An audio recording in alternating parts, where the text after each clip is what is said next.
ஒளிபரப்ப உதவுபவர்கள் அருளம்மாள் மற்றும் பிள்ளைகள். தாமஸ் பாண்டியன் 33ஆம் மாதம் நினைவஞ்சலி. இவரின் ஆன்ம இளைப்பாற்றிக்காக வேண்டி.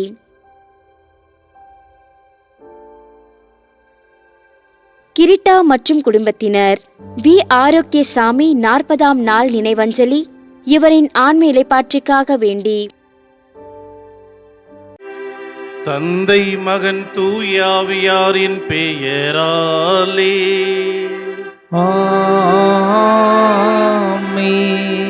நம் ஆண்டவராகிய இயேசு கிறிஸ்துவின் அருளும் கடவுளின் அன்பும் தூயாவியாரின் நட்புறவும் உங்கள் அனைவரோடும் இருப்பதாக.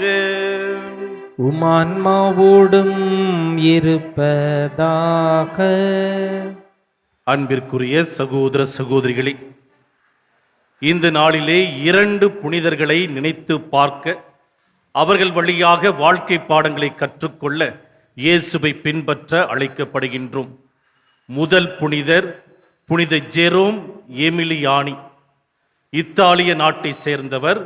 படை வீரராக, அந்த நகரினுடைய ஒரு ஆளுநராக அவர் பணியாற்றியவர். திரவிதோ என்கின்ற நகரினுடைய ஆளுநராக இருந்தபோது போர் மூண்டது. அந்த போரிலே கைது செய்யப்பட்டு சிறையிலே அடைக்கப்படுகின்றார். அந்த நேரத்தில் அவருக்கு ஆறுதலாக இருந்தது அன்னை மரியாவின் மீது கொண்டிருந்த ஒரு ஆழ்ந்த பக்தி. சிறையிலிருந்து அற்புதமாக விடுதலை அடைந்து அவர் வெளியே வந்தபோது தன்னை பற்றி யோசிக்கவில்லை. காரணம், அவர் வாழ்ந்த அந்த காலகட்டம் 15, 16ஆம் நூற்றாண்டு. பல்வேறு விதமான கொள்ளை நோய்கள், பஞ்சங்கள் பரவிய தருணம் அது. அந்த நேரத்திலே கொள்ளை நோயினால் பாதிக்கப்பட்டவர்களுக்கு அடைக்கலம் கொடுக்கின்றார். அந்த நகர் மற்றும் இத்தாலிய பகுதிகளிலிருந்து பல்வேறு இடங்களிலிருந்து ஒன்று சேர்க்கப்பட்ட சிறாரை அரவணைத்து அவர்களை பாதுகாக்கின்றார். இதற்காக ஒரு துறவற சபையும் ஏற்படுத்துகிறார். 1537 தொற்று நோயினால் பாதிக்கப்பட்டு அவர் இறந்தும் போகின்றார். இன்னொரு புனித ஜோசபின் பக்கீதா 1869 பிறந்து 1947 மரித்தவர். சூடான் நாட்டை சேர்ந்தவர். இவரது இளமை காலம் மிகவும் கொடூரமானது. அடுத்தடுத்து இவர் அடிமை சந்தையிலே அடிமையாக விற்கப்பட்டவர். அவரது பரிதாப நிலையை பார்த்த ஒருவர், இத்தாலிய நாட்டை சேர்ந்தவர், அவரை காப்பாற்றி இத்தாலிக்கு அழைத்து வருகிறார். அந்த இத்தாலியரினுடைய நண்பர் வழியாக ஒரு துறவற சபையிலே சேருகின்ற வாய்ப்பு கிடைக்கிறது. கன்னூசியன் சபை என்று சொல்லக்கூடிய துறவற சபை. அதிலே தன்னுடைய வாழ்க்கையை அர்ப்பணித்து கடவுளுக்கு உகந்த ஒரு வாழ்க்கை வாழ்கின்றார். குறிப்பாக இளம் பிள்ளைகளையும் குழந்தைகளையும் பார்க்கின்ற போது அவர்களுக்கு மிகுந்த உற்சாகம் கொடுத்து கடவுளின் அன்பை உணர வைப்பதிலே இவர் தலை சிறந்தவராக திகழ்ந்திருக்கிறார். இந்த நாளினுடைய இந்த 2 புனிதர்கள், புனித ஜெரோம், புனித ஜோசபின் பக்கீதா, இருவரும் கடவுளின் அன்பை உணர்ந்தவர்கள். நான் என்ற சுயநல வட்டத்தை கடந்து கடவுளின் அன்பிலே மற்றவர்களை கொண்டு வர ஆசைப்பட்டவர்கள். இந்த 2 பேரும் வெளிப்படுத்திய விசுவாசத்தை நமதாக்கிக் கொள்ள அவர்களைப் போல ஆண்டவரை பின்பற்ற நாம் அழைக்கப்படுகின்றோம். இந்த வேளையில் நம்முடைய விசுவாசத்தை நினைத்து பார்ப்போம். எந்த அளவிற்கு ஆழமாக இருக்கிறது.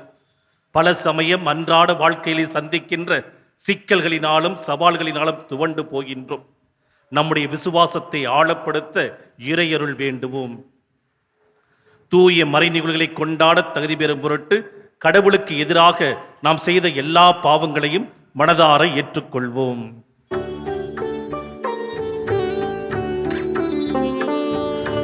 என் மீது இரக்கம் வையும், என் மன்றாட்டுக்கு செவி சாயும். என் மீது இரக்கம் வையும். நான் செய்த பாவம் சுமையாய் உள்ளது, பாவத்தை கழுவி தூய்மையாக்கும். என் பாவத்தை கழுவி தூய்மையாக்கும். என் மீது இரக்கம் வையும், என் மன்றாட்டுக்கு செவி சாயும். என் மீது இரக்கம் வையும். எல்லாம் அல்ல இறைவன் நம்மீது இரக்கமைத்து நம் பாவங்களை மன்னித்து நம்மை நிலை வாழ்வுக்கு அழைத்துச் செல்வாராக. ஆமென். மன்றாடுவோமாக. ஆண்டவரே, உமது குடும்பத்தை இடையறாத பரிவிரக்கத்தால் காத்தருள உம்மை வேண்டுகின்றோம். அதனால் விண்ணக அருளை மட்டுமே எதிர்நோக்கியுள்ள இக்குடும்பம் உமது நிலையான பாதுகாவலால் என்றும் உறுதி அடைவதாக. உம்மோடு தூயாவியாரின் ஒன்றிப்பில் இறைவனாய் என்றென்றும் வாழ்ந்து ஆட்சி செய்கின்ற எங்கள் ஆண்டவரும் உம் திருமகனுமாகிய இயேசு கிறிஸ்து வழியாக உம்மை மன்றாடுகின்றோம். ஆமென். அரசர்கள் முதல் நூலிலிருந்து வாசகம். அதிகாரம் 11, இறை சொற்றொடர்கள் 4-13 முடிய. அந்நாட்களில் சாலமோன் முதுமை அடைந்த போது அவருடைய மனைவியர் அவர் இதயத்தை வேற்று தெய்வங்களை பின்பற்றும்படி மாற்றிவிட்டனர். அதனால் அவர் உள்ளம் தம் தந்தை தாவீதின் உள்ளத்தைப் போல் கடவுளாகிய ஆண்டவருக்கு முற்றிலும் பணிந்திருக்கவில்லை. சாலமோன் சீதோதியரின் தேவதையான அஸ்ரோத்தையும் அம்மோரியனின் அருவருப்பான மில்கேமையும் வழிபலரானார். இவ்வாறு சாலமோன் ஆண்டவர் பார்வையில் தீயதனைப்பட்டதை செய்தார்.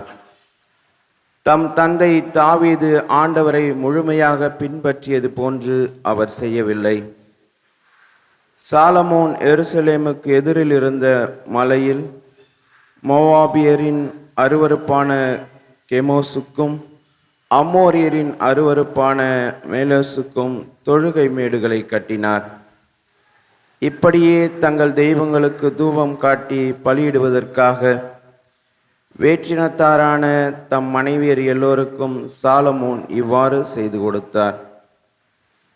ஆண்டவர் சாலமோன் மீது சினமுற்றார். ஏனெனில் தமக்கு இருமுறை காட்சியளித்த இஸ்ரேலின் கடவுளாகிய ஆண்டவரிடமிருந்து அவர் இதயம் விலகிச் சென்றது. வேற்று தெய்வங்களை பின்பற்ற வேண்டாம் என்று ஆண்டவர் அவருக்கு கட்டளையிட்டு இருந்தும் அக்கட்டளையை அவர் கடைபிடிக்கவில்லை. ஆகையால் ஆண்டவர் சாலமோனை நோக்கி, நான் உன்னோடு செய்த உடன்படிக்கையையும் நான் உனக்கு விதித்த நியமங்களையும் மீறி நீ இவ்வாறு நடந்து கொண்டதால் உன் அரசை உன்னிடமிருந்து பறித்து அதை உன் பணியாளனுக்கு கொடுக்கப் போவதாக உறுதி. ஆயினும் உன் தந்தை தாவீதின் பொருட்டு உன் காலத்தில் நான் இதை செய்ய மாட்டேன். உன் மகன் கையினின்று அதை பறித்து விடுவேன். ஆயினும் அரசு முழுவதையும் பறித்து விடாமல் என் அடியான் தாவீதின் பொருட்டும் நான் தேர்ந்து கொண்ட எருசலேமின் பொருட்டும் ஒரு குலத்தை உன் மகனிடம் விட்டு வைப்பேன் என்றார். ஆண்டவரின் அருள்வாக்கு. இறைவனுக்கு நன்றி. பதிலுரை பாடல் பல்லவி. ஆண்டவரே, உம் மக்கள் மீது இரக்கம் காட்டி என்னை நினைவு கூறும். ஆண்டவரே, உன் மக்கள் மீது இரக்கம் காட்டி என்னை நினைவு கூறும். நீதி நெறி காப்போர் பேறு பெற்றோர், எப்போதும் நேரியதை செய்வோர் பேறு பெற்றோர். ஆண்டவரே, நீர் உன் மக்கள் மீது இரக்கம் காட்டும்போது என்னை நினைவு கூறும். அவர்களை நீர் விடுவிக்கும் போது எனக்கு துணை செய்யும். பல்லவி. ஆண்டவரே, உம் மக்கள் மீது இரக்கம் காட்டி என்னை நினைவு கூறும்.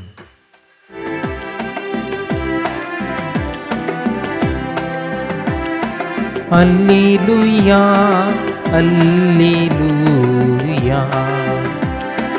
அல்லேலூயா, அல்லேலூயா.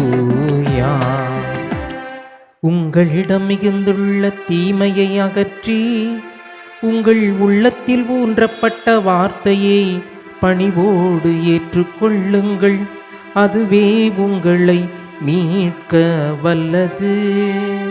அல்லேலூயா, அல்லேலூயா. ஆண்டவர் உங்களோடு இருப்பாராக. உமான்மாவோடும் இருப்பாராக.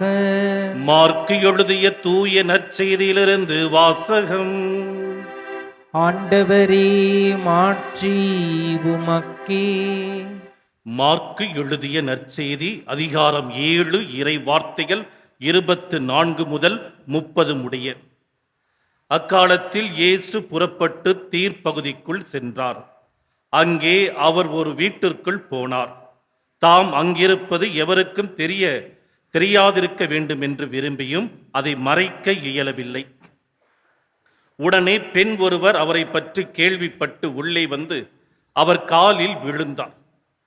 அவருடைய மகளை தீய ஆவி பிடித்திருந்தது. அவர் ஒரு கிரேக்க பெண், சிரிய பெனிசிய இனத்தைச் சேர்ந்தவர். அவர் தம் மகளிடமிருந்து பேயை ஓட்டிவிடுமாறு அவரை வேண்டினார். இயேசு அவரை பார்த்து, முதலில் பிள்ளைகள் வயிறார உண்ணட்டும், பிள்ளைகளுக்குரிய உணவை எடுத்து நாய்க்குட்டிகளுக்கு போடுவது முறையல்ல என்றார். அதற்கு அப்பெண், ஆம் ஐயா, ஆனாலும் மேசையின் கீழிருக்கும் நாய்க்குட்டிகள் சிறு பிள்ளைகள் சிந்தும் சிறு துண்டுகளை தின்னுமே என்று பதிலளித்தார். அப்பொழுது இயேசு அவரிடம், நீர் இப்படி சொன்னதால் போகலாம், பேய் உன் மகளை விட்டு நீங்கிற்று என்றார். அப்பெண் தம் வீடு திரும்பியதும் தம் பிள்ளை கட்டிலில் படுத்திருப்பதையும் பேய் ஓடிவிட்டதையும் கண்டார். ஆண்டவரின் அருள்வாக்கு. கிறிஸ்துவே உமக்கு புகழ். அன்பு சகோதர சகோதரிகளே, இந்த உலகிலே மிகவும் அற்புதமான ஒரு விஷயம் ஒருவர் மகிழ்ச்சியோடு இருப்பது, அவரது முகத்திலே சிரிப்பை பார்ப்பது. அதைவிட மிகவும் அற்புதமான ஒரு விஷயம் என்னவென்றால், அவரது மகிழ்ச்சிக்கும் சிரிப்புக்கும் நாம் காரணமாக இருப்பது. எத்தனை பேருடைய வாழ்க்கையிலே நாம் ஆசீர்வாதமாக இருந்திருக்கிறோம். எத்தனை பேருடைய வாழ்க்கையிலே அவரது வேதனைக்கு நாம் காரணமாக இருந்திருக்கிறோம். அன்பு சகோதர சகோதரிகளே, ஆண்டவர் இயேசு சென்ற எல்லா இடங்களிலும் நோய்களினால் பாதிக்கப்பட்டவர்களை மீட்டெடுக்கிறார். மன உளைச்சலிலே சிக்கி தவிப்போருக்கு விடுதலையை கொடுக்கிறார். பாவம் என்ற புதைகுழிக்குள் சிக்கிக் கொண்டோரை மீட்டெடுக்கிறார். இன்று வாசித்த நற்செய்தி வாசகம் தீய ஆவி பிடித்திருந்த ஒரு பிள்ளையை குணப்படுத்துகின்ற ஒரு நிகழ்வு. பழைய ஏற்பாட்டிலும் சரி, புதிய ஏற்பாட்டிலும் சரி, பேய் ஓட்டப்படுகின்ற நிகழ்வை பற்றி நிறைய வாசித்திருக்கிறோம். யூத மரபிலே பேய் ஓட்டுவதற்கென்று விதிமுறைகள் பல இருந்திருக்கின்றன. இயேசு தீய ஆவியை ஓட்டியதற்கும் பழைய ஏற்பாட்டிலே நாம் பார்க்கின்ற ரபிகள் பேய்களை ஓட்டியதற்கும் வித்தியாசங்கள் நிறைய இருக்கின்றன. யூத மரபிலே ஒருவருக்கு பேய் பிடித்திருந்தால் தொழுகை கூடத்திற்கு அழைத்து வருவார்கள். அங்கே இதற்கென்று பயிற்சி பெற்ற ஒரு ரபி ஒருவர் இருப்பார். அவரோடு சேர்ந்து 10 ஆண்கள் வெள்ளை உடை உடுத்தி வட்டமாக நின்று கொண்டிருப்பார்கள். யாருக்கு பேய் பிடித்திருக்கிறது என்று சொல்லப்படுகிறதோ அவர்களுக்கு நடுவிலே அமர்த்துவார்கள். அதற்கு பிறகு நிறைய சடங்குகள், எக்கச்சக்கமான சடங்குகளை எல்லாம் சொல்லுவார்கள். திருப்பாடல் 91 3 முறை சொல்லி சப்தமாக உரத்த குரலிலும் மென்மையான குரலிலும் சொல்லி ஜெபித்து கொண்டே இருப்பார்கள். அதற்கு பிறகு அந்த ரபி கொம்பு ஊதுவார். இதற்கு பிறகுதான் இன்னும் சடங்குகள் நிறைய ஆரம்பமாகும். கிட்டத்தட்ட 3 மணி நேரம் 4 மணி நேரம் பேய் ஓட்டுகின்ற சடங்குகள் நடப்பது அந்த யூத மரபிலே ஒரு வழக்கம். இப்படிப்பட்ட நிகழ்வுகளை பார்த்தவர்களுக்கு இயேசுவின் செயல் ஒரு மாபெரும் அதிர்ச்சியாக, ஒரு புதிய ஒரு நம்பிக்கை நகர்வை தருவதாக இருந்திருக்கிறது. இன்று வாசித்த இந்த நற்செய்தி வாசகத்திலே தீய ஆவி பிடியினால் பாதிக்கப்பட்ட அந்த பெண்ணை அவர் நேரடியாக சென்று கூட சந்திக்கவில்லை. மாறாக அவரது தாயிடம் ஆண்டவர் சொன்ன ஒரு வார்த்தை, நீ இப்படி சொன்னதால் போகலாம், பேய் உன் மகளை விட்டு நீங்கிற்று. அந்த வார்த்தைகளிலே நம்பிக்கை வைத்து அந்த பெண் தம்முடைய வீட்டிற்கு திரும்புகிறார். தன்னுடைய மகள் கட்டிலிலே படுத்திருப்பதையும் பேய் ஓடியிருப்பதையும் காண்கிறார். இந்த பேய் எப்போது ஓடியிருக்கும்? ஆண்டவர் சொன்ன வார்த்தையை நம்பி உடனடியாக அந்த இடத்தை விட்டு அந்த பெண் நகர்கிறார். அந்த இடத்திலே நின்று கொண்டு இயேசுவை அவர் தொந்தரவு செய்து கொண்டிருக்கவில்லை. இயேசுவினுடைய வார்த்தையிலே நம்பிக்கை வைக்கிறார்.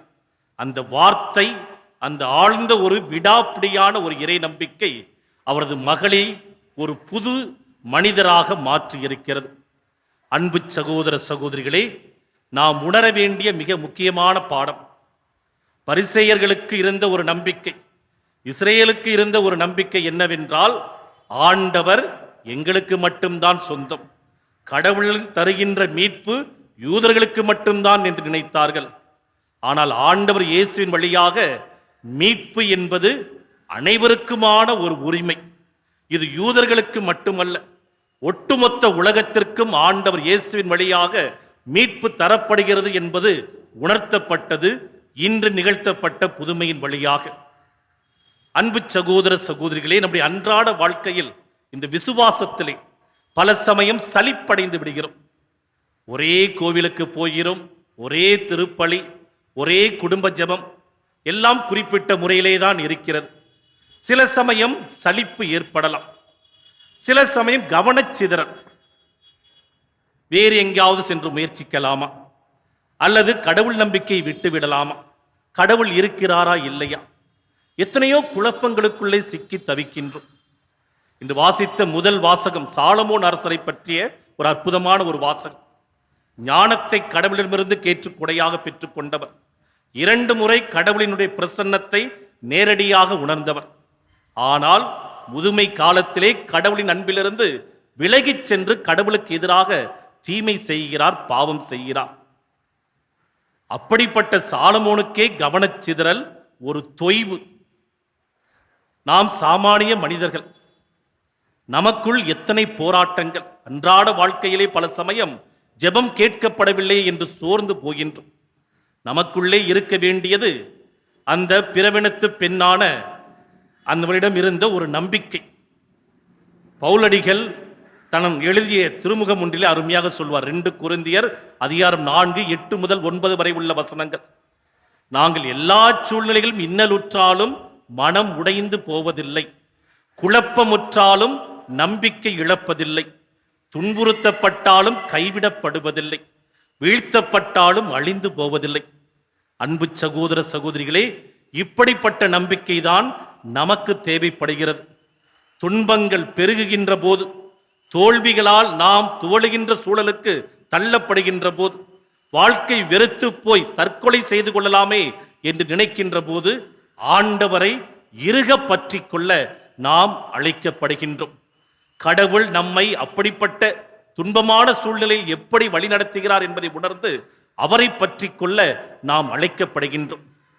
ஆனால் நம்மை கடவுளை நோக்கி செல்ல விடாமல் தடுப்பது நமக்குள் குடிகொண்டிருக்கின்ற பாவம். ரோமியருக்கு எழுதப்பட்ட திருமுகம் அதிகாரம் 7, 19 முதல் 20 வரை உள்ள வசனங்கள். நான் விரும்பும் நன்மையை செய்வதில்லை, விரும்பாத தீமையே செய்கிறேன். நான் விரும்பாததை செய்கிறேன் என்றால் அதை நானாக செய்யவில்லை, என்னில் குடிகொண்டிருக்கும் பாவமே செய்கிறது. நமக்குள்ளே புறையோடி போயிருக்கிற அந்த பாவத்தை நாம் உணர்வோம். ஏன் நன்மை செய்யாமல் தீமையை தேர்ந்தெடுக்கிறோம்? நேற்றைய வாசகத்திலே ஆண்டவர் இயேசு நமக்குள்ளே இருந்து நம்மை மிகவும் மோசமான பாதைக்கு அழைத்துச் செல்கின்ற தவறான குணங்களை பட்டியலிட்டு காட்டியிருக்கிறார். நமக்குள்ளே இருக்கின்ற கோபம், பழிக்கு பழி வாங்குகின்ற உணர்வு, பிறரை பற்றி அவதூறுகளை பரப்புகின்ற ஒரு மனநிலை, விசுவாசத்திலே உறுதியாக இருக்காமல் பல சமயம் சலிப்பை சந்திக்கின்ற ஒரு வாழ்வு, இவற்றிலே முடங்கி போகாமல் தீமைக்கு எதிராக நாம் உறுதியாக இருக்க வேண்டும். ஆண்டவரை பற்றி கொண்டு நல்லவற்றையே செய்ய இந்த நாளிலே தொடர்ந்து வேண்டுவோம்.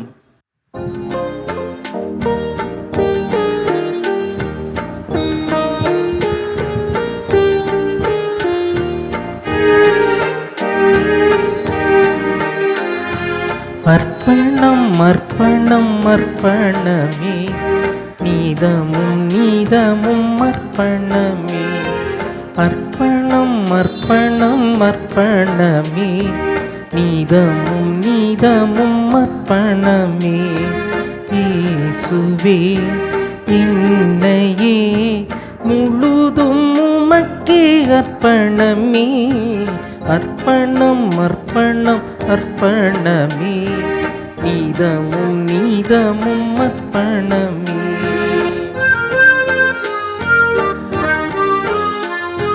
பணிவாழ்வு பயண தடைகளை பணிவோடு உன் பாதம் படைக்கின்றேன். திக்கற்றோர் வாழ்வில் திசையாய் நின்றிட தினமும் தருகின்றேன், என்னை உமக்கே தருகின்றேன். அன்பு சகோதர சகோதரிகளே, நாம் அனைவரும் ஒரே குடும்பமாக இணைந்து ஒப்புக் கொடுக்கின்ற என்னுடையதும் உங்களதுமான இந்த திருப்பலி எல்லாமல்ல இறைவனுக்கு ஏற்றதாகும்படி மிக உருக்கமாக ஜெபியுங்கள். ஆண்டவர் தமது பெயரின் புகழ்ச்சிக்காகவும் ஆட்சிக்காகவும் நமது நன்மைக்காகவும் புனித திரவை அனைத்து நலனுக்காகவும் நமது கையிலிருந்து இப்பலியை ஏற்றுக்கொள்வாராக. ஆண்டவரே, எங்கள் இறைவா, வலுக்குறைவற்ற எங்களுக்கு உதவியாக இப்பொருட்களை படைத்திருக்கின்றீர். அதனால் இவை எங்களுக்கு நிலைவாழ்வின் அருளடையாளமாக மாறிட அருள் தாரும். எங்கள் ஆண்டவராகிய கிறிஸ்து வழியாக உம்மை மன்றாடுகின்றோம். ஆமென். ஆண்டவர் உங்களோடு இருப்பாராக. உம்மான்மாவோடும் இருப்பாராக. இதயங்களை மேலே எழுப்புங்கள். ஆண்டவரிடம் எழுப்பியுள்ளோ. நம் இறைவனாகிய ஆண்டவருக்கு நன்றி கூறுவோம். அது தகுதியும் நீதியும் ஆனதே. ஆண்டவரே, தூயவரான தந்தையே, என்றுமுள்ள எல்லாம் வல்ல இறைவா, எங்கள் ஆண்டவராகிய கிறிஸ்து வழியாக எந்நாளும் எவ்விடத்திலும் நாங்கள் உமக்கு நன்றி செலுத்துவது மெய்யாகவே தகுதியும் நீதியுமாகும், எங்கள் கடமையும் மீட்புக்குரிய செயலுமாகும். கிறிஸ்துவின் இறப்பினை நாங்கள் அன்போடு கொண்டாடுகின்றோம். உயிர்ப்பினை உயிராற்றலுள்ள நம்பிக்கையோடு அறிக்கையிடுகின்றோம். மாட்சியுடன் அவர் மீண்டும் வருவார் என உறுதியோடு எதிர்நோக்குகின்றோம். ஆகவே புனிதர், வானதூதர் அனைவரோடும் சேர்ந்து நாங்கள் உம்மை புகழ்ந்தேத்தி முடிவின்றி ஆர்ப்பரித்து ஒரே குரலில் சொல்லுவதாவது: தூயவர் தூயவர் தூயவர், வான்படிகளின் கடவுளாம் ஆண்டவர். விண்ணகமும் மண்ணகமும் உமது மாட்சியால் நிறைந்துள்ளன. உன்னதங்களிலே ஓசன்னா. ஆண்டவர் பெயரால் வருகிறவர் ஆசி பெற்றவர். உன்னதங்களிலே ஓசன்னா. ஆண்டவரே, நீர் மெய்யாகவே தூயவர், தூய்மை அனைத்துக்கும் ஊற்று. ஆகவே உம்முடைய ஆவியை பொழிந்து இக்காணிக்கைகளை தூய்மைப்படுத்த உம்மை வேண்டுகின்றோம். இவ்வாறு எங்கள் ஆண்டவர் இயேசு கிறிஸ்துவின் உடலும் இரத்தமுமாக எங்களுக்கு இவை மாறுவனவாக. அவர் பாடுபட விளங்கணிந்து தம்மை கையளித்த போது அப்பத்தை எடுத்து நன்றி செலுத்தி அதை பிட்டு தம் சீடருக்கு அளித்து அவர் கூறியதாவது: அனைவரும் இதிலிருந்து பெற்று உண்ணுங்கள், ஏனெனில் இது உங்களுக்காக கையளிக்கப்படும் என் உடல்.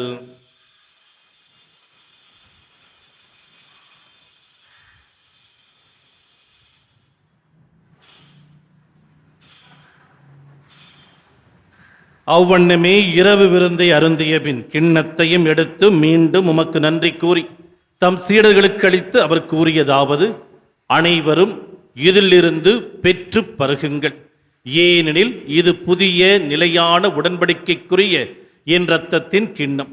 இது பாவ மன்னிப்புக்கென்று உங்களுக்காகவும் பலருக்காகவும் சிந்தப்படும். இதை என் நினைவாகச் செய்யுங்கள்.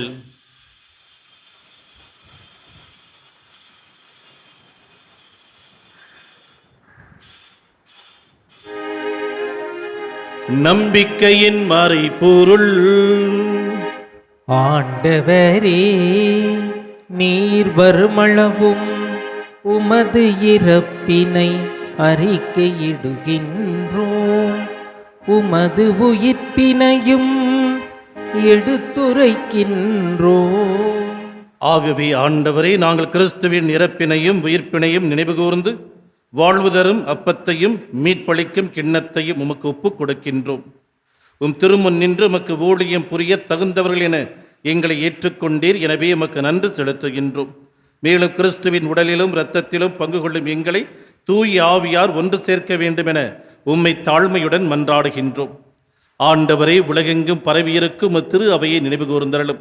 எங்களது திருத்தந்தை பிரான்சிஸ் அவர்கள், எங்களது பேராயர் ஜார்ஜ் அந்தோணிசாமி அவர்கள், எல்லா திருநிலையினர் ஆகிய அனைவரோடும் திரு அவை அன்பில் நிறைவு பெறச் செய்தருளும்.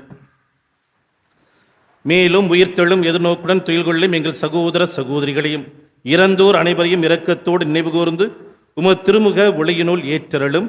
எங்கள் அனைவர் மீதும் இரக்கமாயிரும். கடவுளின் கன்னித்தாயான புனித மரியா, அவருடைய கணவரான புனித யோசேப்பு, புனித திருத்தூதர்கள், இவ்வுலகில் உமக்கு ஒன்றாய் வாழ்ந்த புனிதர்கள் அனைவருடனும் நாங்கள் நிலைவாழ்வில் பங்கு கொள்ளும் தகுதி பெற்று திருமண இயேசு கிறிஸ்து வழியாக உம்மை புகழ்ந்தேத்து மரமருள உம்மை மன்றாடுகின்றோம்.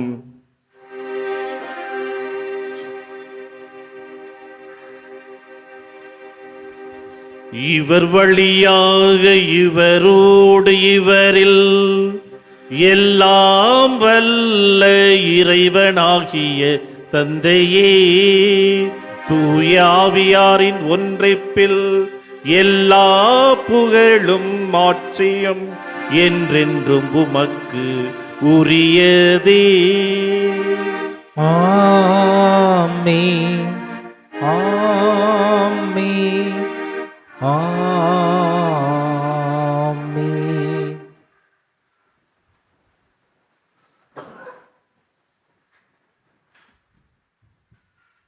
ஆண்டவர் இயேசு கிறிஸ்து கற்றுக் கொடுத்த வல்லமையான ஜெபத்தை கரங்களை விரித்து விண்ணக தந்தையை நோக்கி உருக்கமாக ஜெபிப்போம்.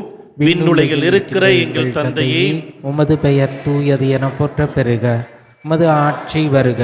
உமது திருவுளம் விண்ணுலகில் நிறைவேறுவது போல மண்ணுலகிலும் நிறைவேறுக. எங்கள் அன்றாட உணவை இன்று எங்களுக்கு தாரும்.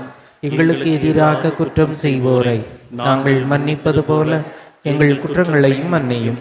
எங்களை சோதனைக்கு உட்படுத்தாதேயும், தீமையிலிருந்து எங்களை விடுவித்தருளும்.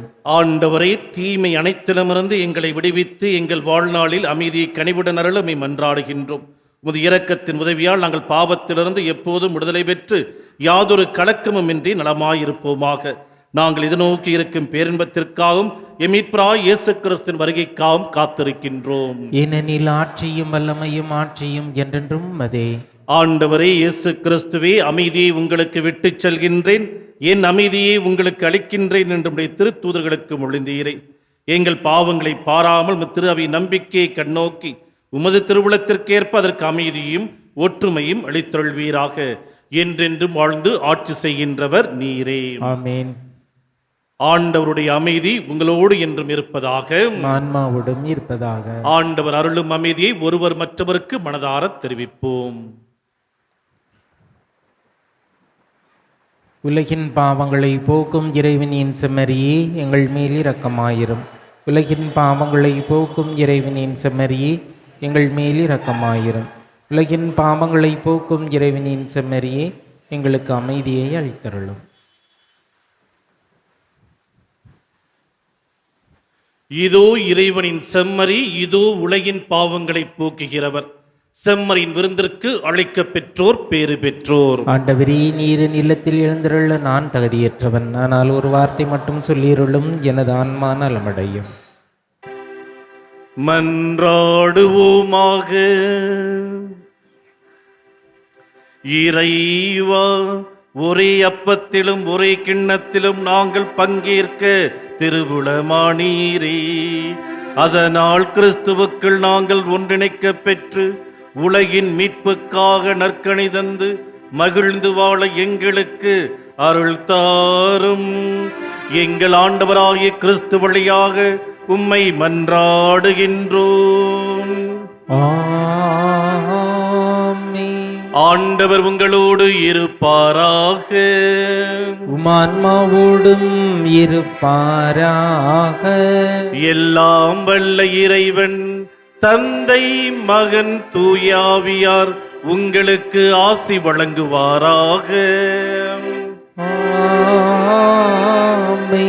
நற்செய்தியை வாழ்வாக்கிட சென்று வாருங்கள், திருப்பலி நிறைவேறிற்று.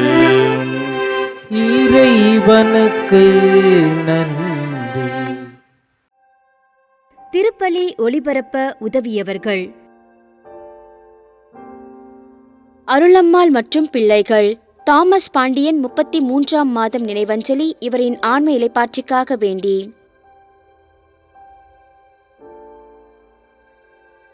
கிரிட்டா மற்றும் குடும்பத்தினர். வி ஆரோக்கியசாமி 40ஆம் நாள் நினைவஞ்சலி இவரின் ஆன்ம இளைப்பாற்றிக்காக வேண்டி.